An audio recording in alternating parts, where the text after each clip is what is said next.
waaw Baye Niass maa ngi lay nuyu bu baax a baax di nuyu sëñ Daouda di nuyu Cheikh Sylla maa ngi lay nuyu bu baax a baax di jégalu nag bi muy soog a door dama fàtte woon désactiver sama AirPod bi. donc fi ñuy commencé information yi mooy que ni Liban tey la ñu fal seen nouveau président ndaxte kii sax doon na ko wax Macron doon na wax ni Liban il fallait que mu am président te Liban toog na plus de 2 ans amul président. ba tax na tey lañ doon fal seen président ginnaaw bi ñu toogee deux ans amuñu président nee na ñoom seen président bi ñu koy fal parlement bi la moom moo ko fal. nee na parlement bu Liban bi nag toll na si 28 députés 28 députés yooyu lu tolloog 71 députés ñoo voteel ki nu fal nii muy Joseph Aoun. nee nañu lu tolloog 37 ñoom livre blanc la ñu voté lu tolloog 18 lu tolloog 18 votants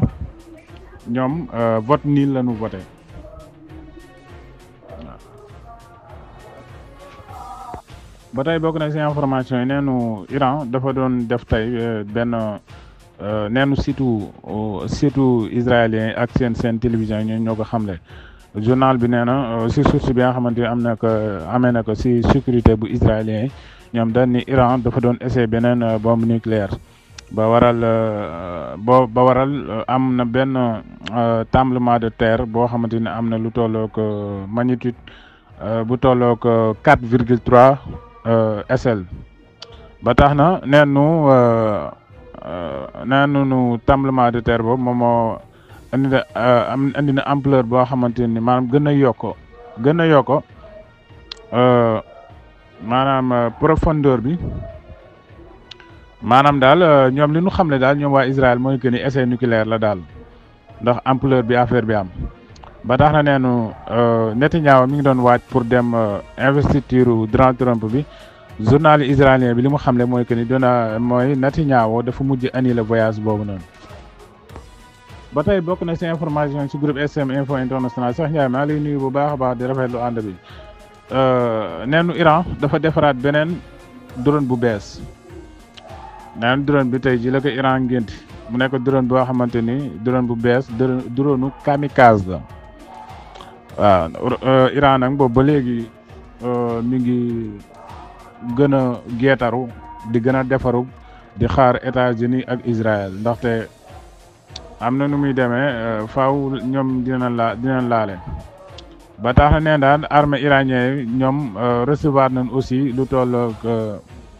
ci prochains jours yi lu tollook 1000 drones stratégiques ñoom waa Iran yi recevoir nañ ba tey bokk na ci information yi xam naa ñu bari nañ ñu ma ko doon laaj muy lakk bi nga xamante ni moo am États-Unis Los Angeles neenu ville boobu dafa lakk troisième jour ci la ville bi lakk complètement ba tax na neenu lu tollook 1200 hectares ci àll bi lakk na aussi tamit neenu actuellement nii dafa ne actuellement nii malgré que sapeur pompier yi ñoom ñoo ngi jéem a fay lakk gi mais ñoom dañu néew doole ci lakk gi nga xamante actuellement ni moo am États-Unis ba tax na journal bi nee na boo xoolee jaww ji nee nañu jaww ji dafa rouge dafa xonq coy jaww ji comme deret nee na lumière jant bi sax doo ko mën a gis waaye nga xam ne yàlla rek kay buur. ba tey bokk na ci information yi mooy que ni Maria Zakharov moom li ko def rek mooy le fait que Zelensky di wax ni dafa bëgg a dimbali États-Unis pour mu fay lakk gi Maria Zakharov daal moom looloo ko def rek nee na ci koo xamante ni moom moo la doon dimbali at yi yëpp nga wàññeeku nga ni tey da nga koy dimbali waaw ci gàttal daal dafa ni daal Zelensky daal mën na dimbali waa adduna bi yëpp Zelensky mën na leen dimbali waaw ndaxte le fait que mu dimbali céréales Ukraine bi déjà arrivé na maintenant logique nee na maintenant dafa mi actuellement nii maanaam comme kii bi mu blé bi mu wax ni envoyé na ko waa Syrie la bëgg a wax moo tax mu ni déjà nee na envoyé na céréale biir waa Syrie léegi nag li ci des mooy que ni annoncé beneen faux initiative Maria Zakharov daal li mu bëgg a wax mooy que ni Zelensky comme ni ma ko waxee woon sànq rek zaaru influenceur lay bëgg rek mais li muy wax yëpp daal dara amu si que ni dafay ndaxte Zelensky dafa lim lu bëri nag li mu lim bëri nag que ni moom la pare ay équipement pour envoyer ko États-Unis moo tax daal Maria Zakharov moom affaire yi daf ko def neex ba waral muy ree nii si gàttal bi mu waxee loolu nii Zelensky daal mi ngi noonu mën na dimbali waa adduna bi yëpp. ba tey bokk na si information neen dernier paquet bu bi États-Unis war a jox waa Ukraine toll na si 500 millions de dollars moom la administration Biden wax Lloyd Austin moom la doon moom moo doon jiite ndaje mi si la xamlee loolu si la xamlee ni ñoom seen dernier paquet dafay nekk 500 millions de dollars. aussi tamit nee na Zelensky na xam ne lii nekkul ni maanaam da nga koy jox pour mu xeex ak waa Russie mais daal da nga koy jox pour mu défendre boppam loolu la Lloyd Austin wax. ba tey bokk na si information yi nee na chef de comité bu défense bu Douma maanaam moom dañu xam le ni Groenland bi nga xam ne États-Unis nee na daf ko bëgg a annexé. loolu Russie du ko nangu ndaxte dafay nekk benn menace bu rëy si Russie ba tax na ñoom duñ ko nangu te actuellement nii le fait que États-Unis wax loolu ñoom duñ ko nangu daal en tout cas temps yi moom jaxasoo am na ndaxte Union européenne ñoom d'accord nu si waa Russie aussi d'accord nu si. aussi tamit doomu ndey États-Unis bii di Allemagne tamit ñoom nee na d'accord wuñ si ñu xool Donald Trump ba fu muy mujjee Groenland. ba tey bokk na si information yi neenu Allemagne fournir na jox na Ukraine lu tolloog 50 missiles système de défense aérienne bi ñu naan Iris. neen lii nag bokkoon na si li nga missiles yi Allemagne digoon. Ukraine ni dana ko jox ba tax na actuellement nii neen jox nañ ko Ukraine ki xamle lool mooy ministre bi yor wàllu défense bu Allemagne ñu naan ko Boris Pistorius moom moo xamle loolu que ni système de défense yooyu ñoom jox nañ ko waa Ukraine. ba tey bokk na si information yi si groupe SM Info International mooy que ni neenu Kiev ak Washington ñoo ngi waxtaan si pour États-Unis jox leen ñoom waa Kiev li nu bëgg mooy que ne dañ bëgg États-Unis dimbali leen benn production défense aérien Zelensky moo xam ne loolu nee na aussi tamit neen déclaré na ko si ouverture 25e sommet Ramstein ba tax na neen loolu li tax ñu bëgg système de défense dañ bëgg gën a renforcer seen défense ñoom waa Ukraine particulièrement seen défense aérien yi ndaxte ku nekk xam ne infrastructure yi Russie yàqoon actuellement ni ñoo ngi si defaraat te aussi tamit bari na seen système de défense yoo xamante ni Russie da ko yàqoon des fois sax ñoo am système de défense mais missile yi moom mooy jeex looloo tax Allemagne sax dolliwaat ko lu tolloog 50 missiles te Russie moom li muy dóor li muy dóor tey bu ko Ukraine bëggee intercepter te dana nekk lu doy waar te système de défense dafa nekk loo xamante ni lu cher la saa yow dóoree daal yàq nga ay millions looloo tax gars yi liñ koy siy jox sax bariwul. ba tey bokk na si information yi service renseignement waa américains yi ñoom dañu xam le ni li tax ñu jóge Afghanistan mooy que ni waa Russie service renseignement yi Russie dañ doon fay taliban yi lu tolloog $200,000 nee dañ leen nee nañu dañ leen xamal ni leen bu fee maanaam bépp soldaaru taliban boo xamante ni rey nga benn américain wala nga rey koo xamante ni dafa bokk ci coalition américain yi ndaxte OTAN booy xool OTAN moom moo demoon Afghanistan nee nañ waa Russie dañ leen waxoon ni leen dinañ leen jox $200,000 nee na looloo tax nee na loolu ginnaaw bi ko américains yi xamee looloo waral ñu mujj quitté Afghanistan le 2020.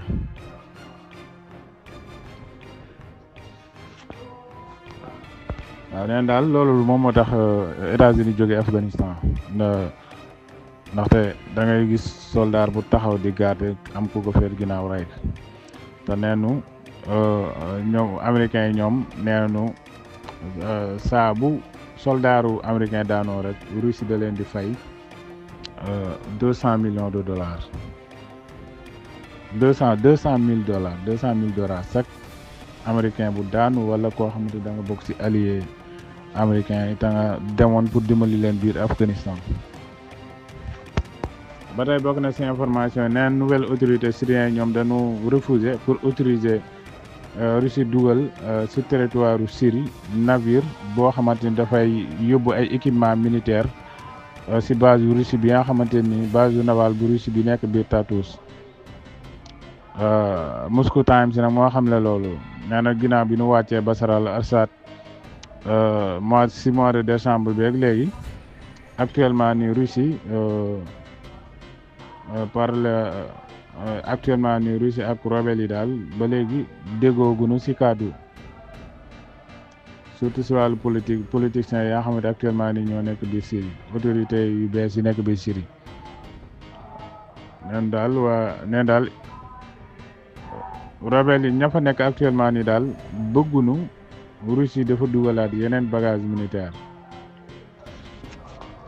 ba tey bokk na ci information Financial Times dafa xam ne ni représentant Trump ba dafa demoon pour waxtaan ak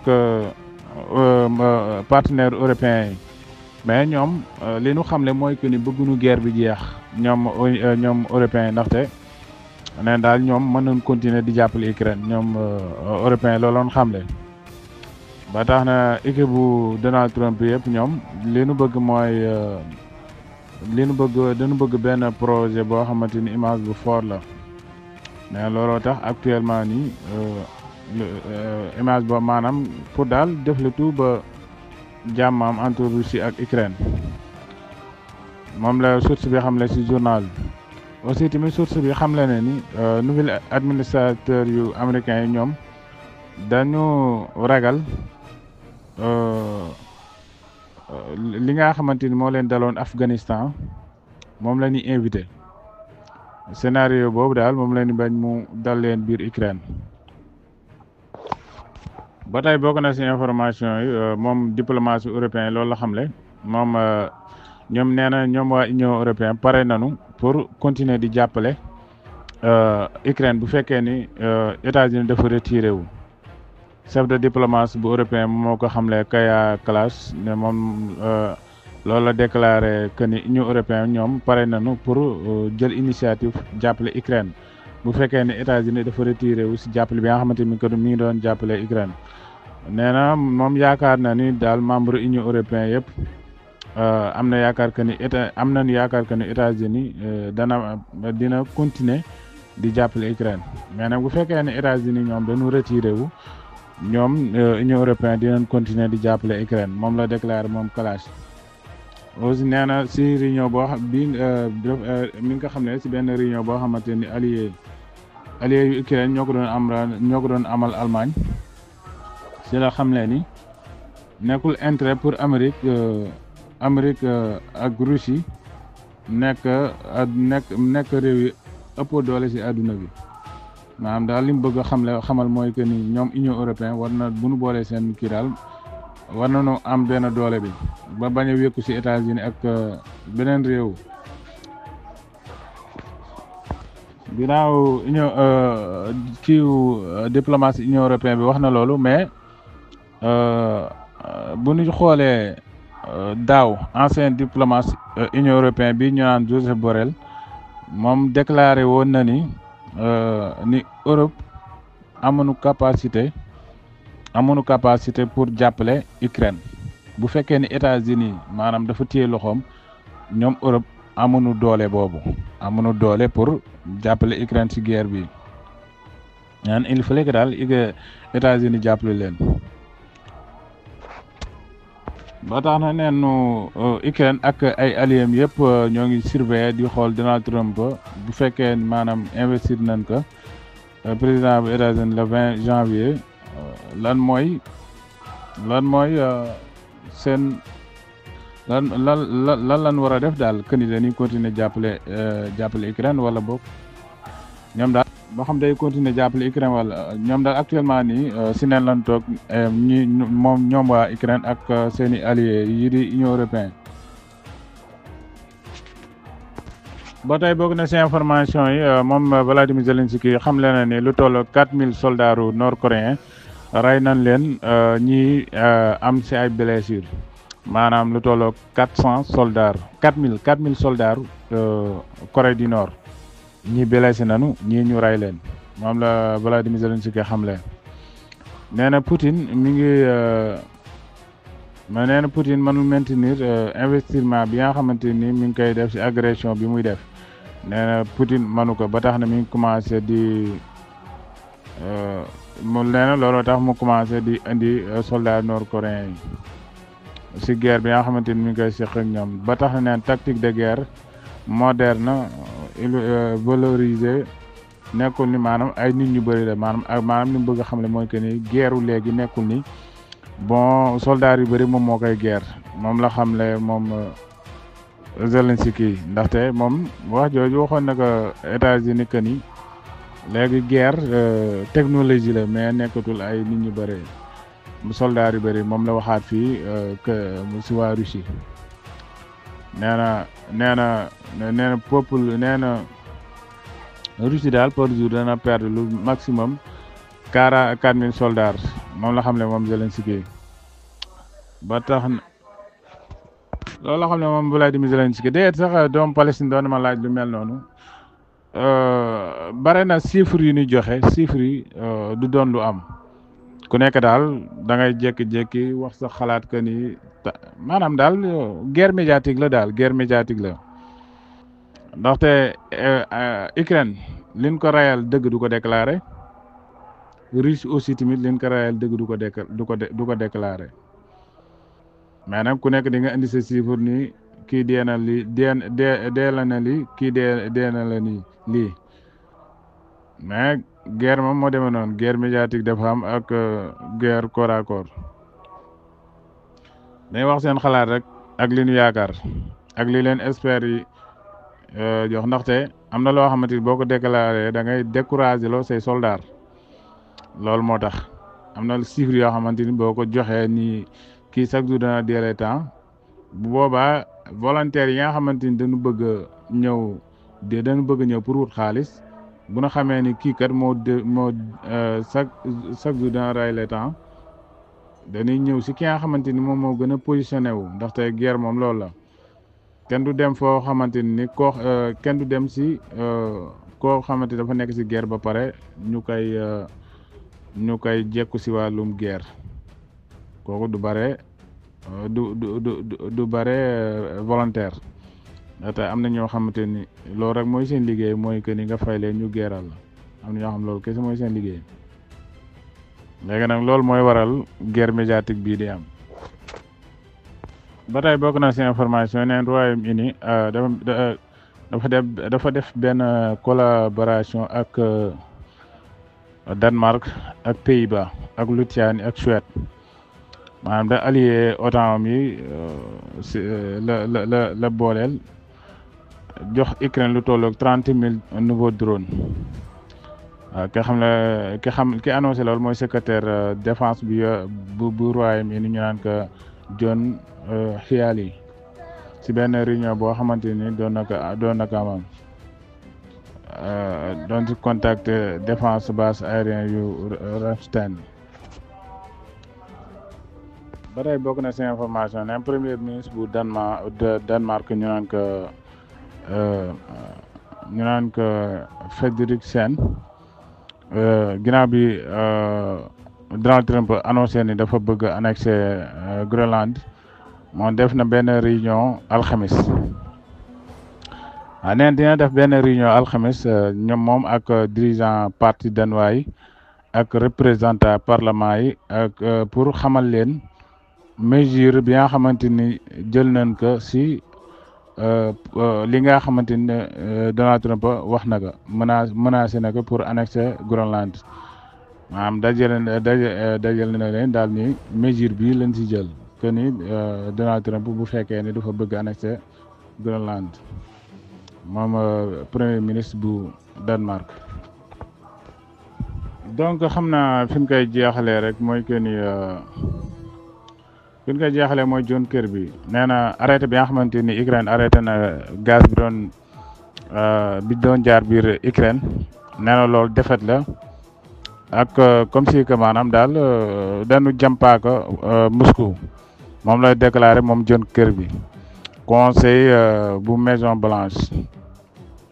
moom bokk si li mu wax mooy que ni décision bi nga xamante ni décision privée bi nga xamante ni nee na décision bi kii jël nekk na loo xamante ne ni Russie di si ñàkk 6,5 milliards de dollars revenu si at mi mais actuellement nii nee na bien sûr que ñoom ñoo ngi koy rafetlu décision bi yow boobu nga xam ne Ukraine jël na ko ak détermination bi mu si àndal nee na ñaar fukki at ak juróomi ngi nii Poutine ginnaaw bi mu ñëwee si pouvoir bi recevoir na lu tolloog 130 milliards de mètres cubes gaz transporté que mu jaar Ukraine jëm Europe nee na loolu yëpp tey zéro la le fait que jaaratul daal neen loolu yëpp zéro la tey donc xam naa mbokk yi foofu laa leen di tàggoo di nuyu gaa yëpp di jaajëfal gaa yi ànd ak man si information yi yëpp Cheikh Ndiaye maaga taalibi Sëñ Saaliw Fall ko si Baye Niass di nuyu di rafetlu ànd bi Sëñ Daawda Cheikh Boy maa leen di jaajëfal yéen ñëpp di leen ziar di wax ni seen kóolute suñu mbégte si SM Info International di leen wax ne jàmm ak jàmm ba suba ak jàmm incha allah.